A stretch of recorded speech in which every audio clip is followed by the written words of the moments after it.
جو بھائی ریکوری ہو گئی, صحت بحال ہو گئی, پین کلر دے کے چلے جائیں گے, ہم تو ایک بڑی مصیبت میں پھنسنے جا رہے ہیں. ہمیں یہاں پر سمجھنے کی ضرورت ہے, ہمیں اپنے ایکسپینڈیچر کم کرنے کی ضرورت ہے. $80 بلین کی جو امپورٹ ہوئی ہے اب جا کے وہ $60 ارب پہ ہوئی ہے. اچھا, ایسی امپورٹ جو ان نیسیسری ہے, آپ پانی امپورٹ کر رہے ہیں, آپ خشک دودھ امپورٹ کر رہے ہیں, ٹھیک ہے نا, آپ کراکری امپورٹ کر رہے ہیں, سیرامکس امپورٹ کر رہے ہیں, آپ پینٹ امپورٹ کر رہے ہیں, دیٹ از پابندی تو لگائی تھی یوزلیس ہے نا. مفتی صاحب نے اس تو پہ پابندی لگائی نا آپ نے. 8421 کا چیپٹر بند کر دیا, پاکستان کی انڈسٹری بند کر دی, پاکستان کی انڈسٹری کا پہیہ بند کر دیا. جو دیکھیں امپورٹ جو انٹرلنک ایکسپورٹ ہے, آپ اس میں کیٹیگرائز کریں کہ بھائی جو پروڈکٹ انٹرلنک ہے ایکسپورٹ کے ساتھ اس کو تو کنٹینیو کریں, تبھی تو ہماری ایکسپورٹ اور ہماری ریمیٹنس بڑھے گی. سب سے بڑا پرابلم آپ IMF کیا کہتا ہے کہ ڈالر کو آپ مارکیٹ بیسڈ کر دو, مارکیٹ کے رحم و کرم پہ آپ چھوڑ دو تاکہ ڈالر کا ایک پرائس سیٹ ہو جائے. آپ نے 3 پرائس رکھی ہوئی. ڈار صاحب نے ایک آرٹیفیشل کیپ لگایا, بتا وہ کیا تھا, 230 کا بینک کا ریٹ تھا, ٹھیک, اوپن مارکیٹ کا 257 تھا, اور جو فورن ریمیٹنس آ رہی تھی اس کا ریٹ تھا. سر بلکہ بعض لوگ تو کہنا گرے مارکیٹ بھی, جس کو بلیک مارکیٹ کہتے ہیں, کہ وہاں پر بھی کچھ ڈالر. بلیک مارکیٹ یہی تو جنریٹ ہوئی نا. آپ ہنڈی حوالے کو انکریج کر رہے ہو, آپ اپنے ڈالر کو نیچے. بینک ایک فارن کنٹری میں, آپ ایک اوورسیز پاکستانی ہے, وہ جب اپنے گھر والوں کو پیسے بھیجے گا تو وہ تو ریٹ لے گا نا کہ مجھے زیادہ پیسے میرے گھر والوں کو کہاں ملیں گے. اگر بینک سے ملتے ہیں تو وہ ڈیفینیٹلی کمفرٹیبل ہوگا. بینک ایک سیف وے ہے, سیف زون میں آ کے کرے گا. آپ نے 230 رکھا ہوا ہے, مارکیٹ 30 روپیز پلس چل رہی ہے. تو یہ ساری چیزیں جب IMF نے کہا کہ آپ اس کو مارکیٹ ڈیمانڈ اینڈ سپلائی پہ چھوڑیں, دیکھیں جب ڈیمانڈ اینڈ سپلائی پہ آپ چھوڑیں گے تو یہ ایک نیچرل لا ہے, تو آٹومیٹکلی چیزیں سیٹ ہو جائیں گی. اب جا کے انہوں نے یہ اسٹیپ لیا, اس سے سب سے بڑا نقصان کیا ہوا, امپورٹ انڈسٹری کو ہوا. وہ شپمنٹس جو وہاں پڑی ہوئی ہیں, میری اپنی ایک شپمنٹس پڑی ہے, ساجد صاحب بیٹھے ہوئے ہیں, ان کی اپنی جو امپورٹر ہیں, جو انڈسٹریلسٹ ہیں, اب مجھے بتائیں ان کا جو کاسٹ آف ڈوئنگ بزنس میں جو پروڈکٹ ہے وہ آٹومیٹکلی وہ کیا ایکسپورٹ کریں گے. ٹھیک ہے, بالکل آلریڈی آرڈر لے چکے ہیں وہ. بالکل صحیح. اچھا, میں ذرا ساجد صاحب کی طرف آؤں گا. ساجد صاحب, اب کہا یہ جا رہا ہے کہ IMF سے جو مذاکرات ہوں گے, جو بہت ہی مشکل ترین مرحلہ ایک بن چکا ہے کہ وہ اعتماد بھی کرے, اعتبار بھی کرے, اس کے بعد بھی 1 ارب کی جو ایک قسط ہے وہ ملے گی. تو سر کیا اس سے کچھ پاکستان کا بھلا ہو سکے گا؟ میرے نزدیک تو یہ پینٹس ہے, کچھ بھی نہیں ہے. میرے خیال سے جو ان کا شارٹ فال ہے وہ تو اربوں میں ہے, کیونکہ جو ابھی 800 ارب جو پاکستانی جو اس کا وہ ہے, وہ جو ٹیکسز کی مد میں جو لوگوں نے ان کو دینا ہے اسی کو یہ ریلیز نہیں کر پا رہا ہے. تو یہ پیسہ کہاں استعمال کر سکتے ہیں؟ یہ تو کچھ بھی نہیں ہے. اصل میں دیکھیں, ان کو یہ سمجھ میں ہی نہیں آ رہا کہ ڈالر بڑھنے سے ہی عوام کے اوپر بوجھ پڑتا ہے. ڈالر جو بڑا ہے, آپ پتہ ہے مجھے کھانے پینے کی چیزوں سے لے کے, دیکھیں را مٹیریل تو بھائی جب ماشاء بھائی منگانا ہے نا, دیکھیں فیکٹری جس سے چل رہی ہے, آپ کی فیکٹریاں بند ہو رہی ہیں, جو $2 ملین کی ایکسپورٹ یہاں سے ایکسپورٹ کر رہا ہے, وہ $10,000 کی LC نہیں کھول سکتا بٹن کے لیے اپنے. کتنی شرم کی بات ہے. مطلب وہ $2 ملین کیسے منگائے گا آپ کے ملک میں؟ تو ہمارا کوئی میکنزم, مجھے یہ لگتا ہے کہ جیسے کوئی پری پلاننگ انہوں نے کیا ہے, ان کے پاس حل تھا.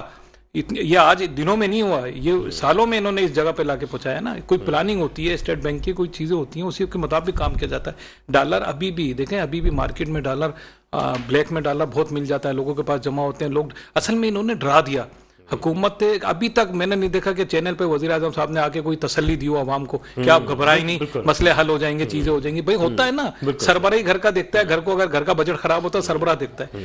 کم سے کم میں یوں, ہم لوگ یوں, بزنس کمیونٹی ہماری کیوں پریشان ہے؟ اس کی وجہ یہ کہ کوئی سر جوڑ کے بیٹھ نہیں رہا. دیکھیں بزنس کمیونٹی کا پیسہ یہاں لگا ہوا ہے, ملک میں لگایا ہم نے پیسہ, ان کا سب کا پیسہ باہر ہے.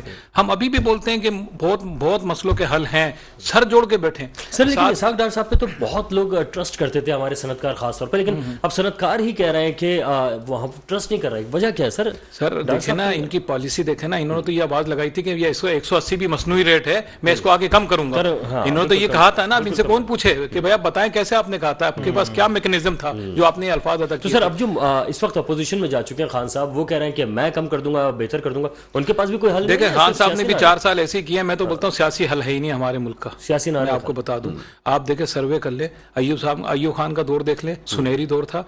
پرویز مشرف کا دور بزنس کمیونٹی میں سب سے بہترین دور تھا. یہ گالیاں بکتے رہے, ہمیں نہیں پتا. ہم نے پوری بزنس کمیونٹی میں بہترین کاروبار کیا. 60 سے ڈالر 11 سال میں 60 سے ڈالر اوپر نہیں گیا ہے. میں تو تاریخ آپ کو بتا سکتا ہوں. اور وہ جب گیا ہے تو قرضہ نہیں تھا ہمارے اوپر, آپ دیکھ لیں, آپ کو فیکٹ بتائیں گے سارے. ہاں ٹھیک ہے 2-3 غلطیاں انہوں نے کری, افغان کلچر یہاں دے دیا, ان کو سیو کر دیا, یہ کر دیا, دہشت گردی بڑی, لیکن دیکھیں ہمارے ملک کو معاشی کوئی پریشانی نہیں, قرضہ ہماری یہ جو جمہوری حکومتوں نے انہوں نے چڑھایا ہمارے اوپر, تو ایسا چڑھا ہے کہ ابھی آپ جائیں جاپان, یہ بینکاک جیسا ملک ہے چھوٹا سا, ابھی وہاں پہ ایک پسنیکان ہے ان کا شہر ہے, وہاں سے ایئرپورٹ تک کا فلائی اوور بنانا تھا انہوں نے. لیکن جو اینالسٹ جو ہمارے وزیر ہوتے ہیں وہ قرضہ کی بنیاد پہ رہتے ہیں کہ ہم نے قرضہ دینا کیسے ہے واپس, کوئی پلاننگ کرتا ہے.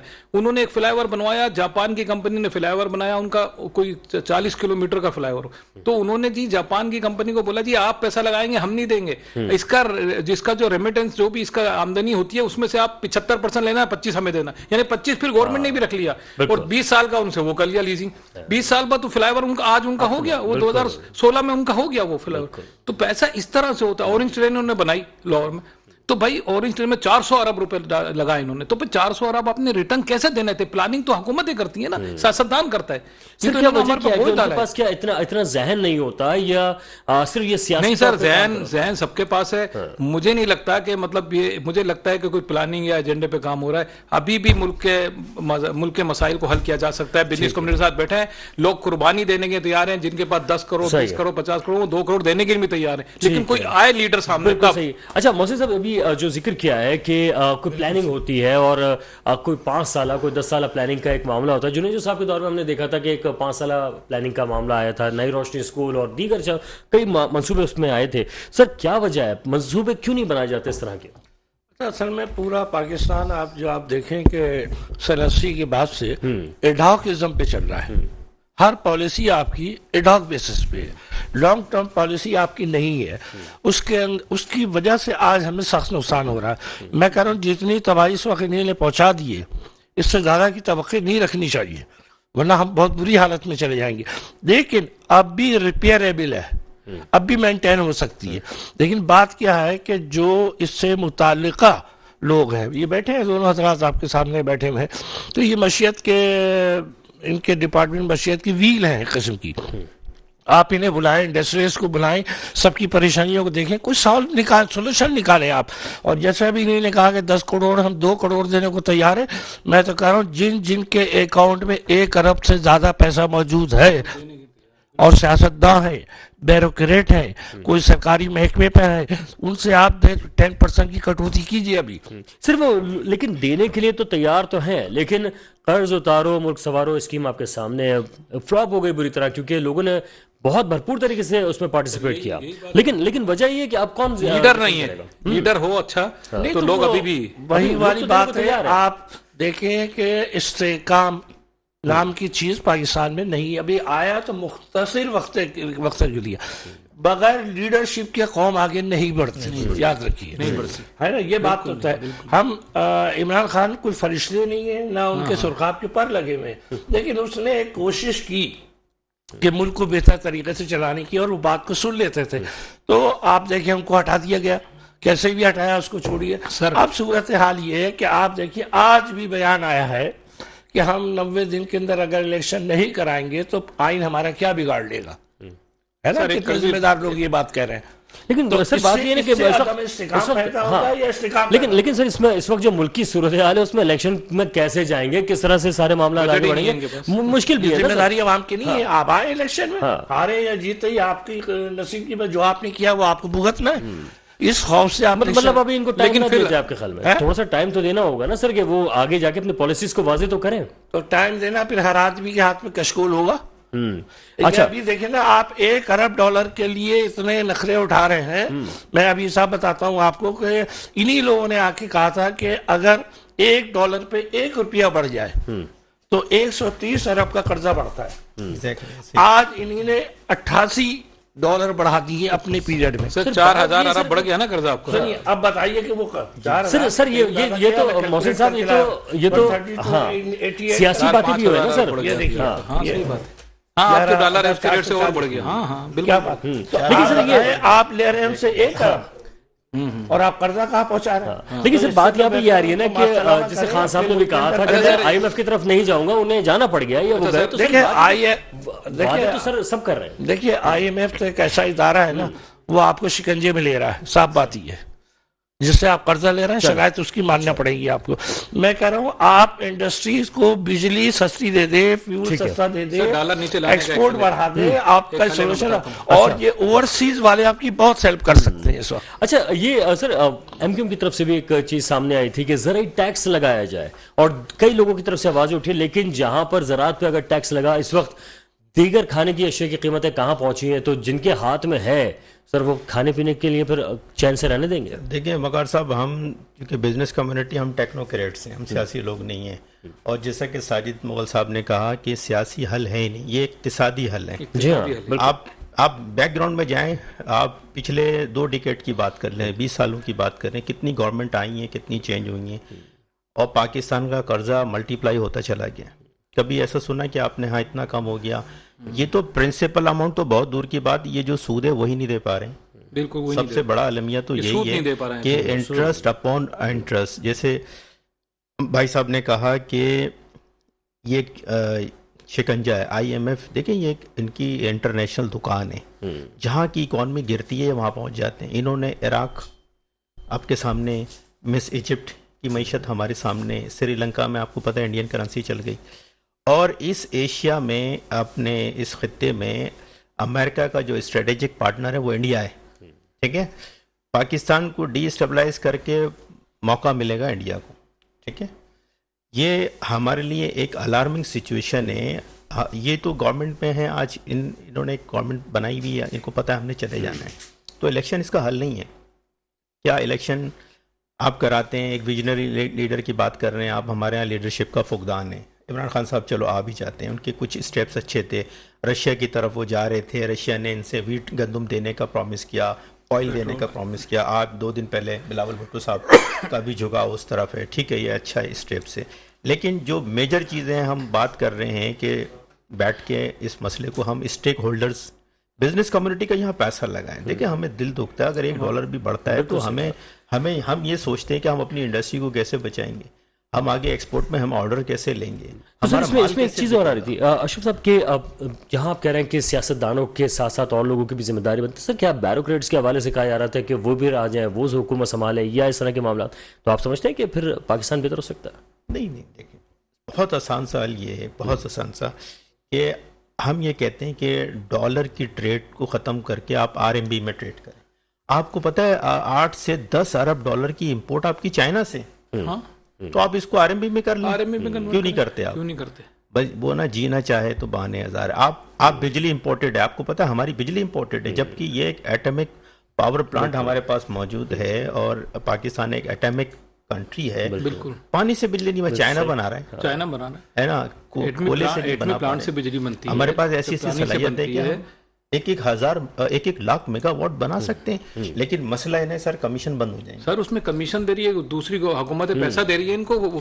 دیکھنا کالا باغ ڈیم آج تک بننے نہیں دیتے. اچھا سائی صاحب, کیا ڈالر کو روکنے کا بھی کوئی طریقہ آپ کہہ رہے ہیں کہ روکا بھی جا سکتا ہے؟ کیا اس کو پیچھے بھی لے جایا؟ پیچھے بالکل لے کے جایا سکتا ہے. مصنوعی تو نہیں ہوگا سر وہ طریقہ؟ نہیں, مصنوعی نہیں ہوگا. میں آپ کو بتا دوں, دیکھیں ہانگ کانگ لے لیں, ابھی پرتگال لے لیں, یورپی کنٹری لے لیں. یورپ دیکھیں, یورپ کنٹری میں یورپی یونین بنی ہوئی ہے. یورپی یونین میں یہ ان کا ریزولوشن ہے کہ اگر کوئی ان کا 26-28 ملکوں میں سے کسی ملک پر اکنامک کرائسس آتے ہیں تو سارے ان کے 28 سے 28 ملک جو ان کو سپورٹ کرتے ہیں اور اس کو کھڑا کر دیتے ہیں. کس طرح کھڑا کرتے ہیں؟ ہمارے 58 ملک یا 60 ملک ہو گئے, اسلامی کنٹری ہماری 60 ملک ہیں. اگر میں ابھی بتا رہا ہوں آپ کو معاشی طریقہ پاکستان کو بچانے کا, جو مسلمانوں کے لیے میرے خیال سے دیکھا جائے تو ایٹمی طاقت مسلمانوں کی ایک ہی ہے, تو ان مسلمان ملکوں کو چاہیے کہ پاکستان کا ساتھ دیں. اگر ہمارا اچھا لیڈر ہو اور یہ 60 ملکوں سے سفارتی تعلقات اچھی بات کر کے اور تعلقات بنا کے اگر سب سے $1 ارب لے لے, دیکھیں اب اگر ایک ملک سے 10 مانگو گے تو نہیں دے گا, لیکن 60 کے 60 اگر $1 ارب دیتے تو پاکستان کے پاس $60 ارب جس دن اکاؤنٹ میں آتے ہیں مسئلہ حل ہو گیا. لیکن مسئلہ ہمارا یوں ڈالر کیوں بڑھ رہا ہے کہ ڈالر نہیں ہے ہمارے اکاؤنٹ میں, ڈالر آ گیا تو مسئلہ حل ہو گیا.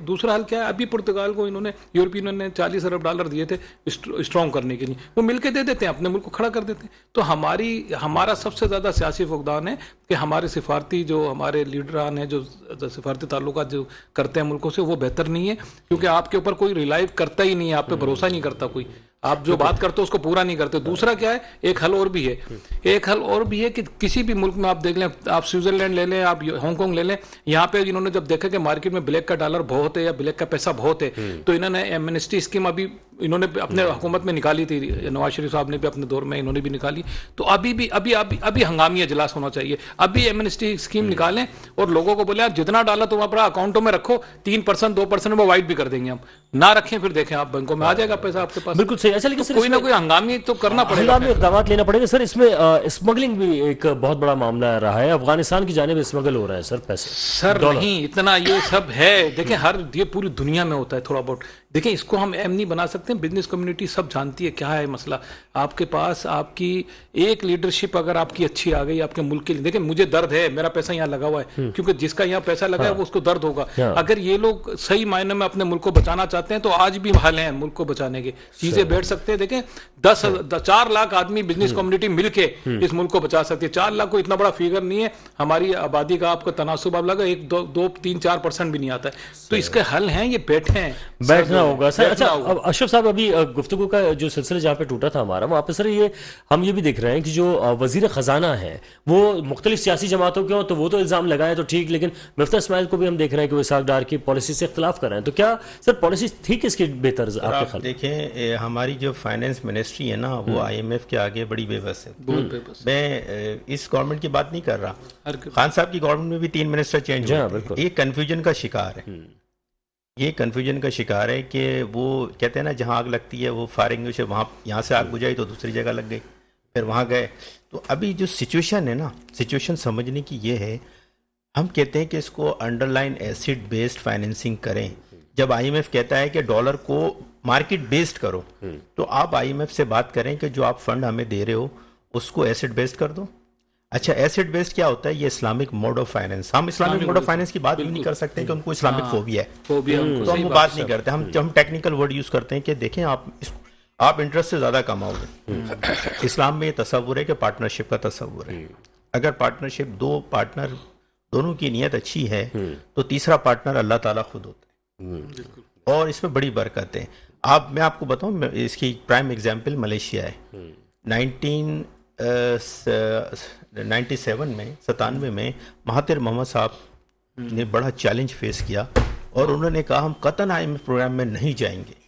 آج ملیشین ایشین ٹائیگر ہے. یہی وجہ بالکل صحیح بات ہے. اگر یہ ماڈل اپناتے ہیں, خان صاحب نے بھی ایک یہ ویژن لے کر آئے تھے, پھر اس کے بعد وہ بھول گئے. انہوں نے اپنا بجٹ نہیں بڑھایا نا, بجٹ نیٹ ورک صحیح نہیں کیا, ٹیکس صحیح نہیں کیا, اور پھر دوسری مختلف ممالک کے بھی اثرات جو ہیں وہ ہم نے دیکھا تھا کہ پڑھتے رہے, اور اسلامک ممالک بھی جو ہیں وہ آپس میں کچھ گتھم گتھا نظر آتے ہیں. سر ایک بریک ہے, بریک کے بعد واپس آتے ہیں تو کنٹینیو کریں گے, ہمارے ساتھ رہے گا.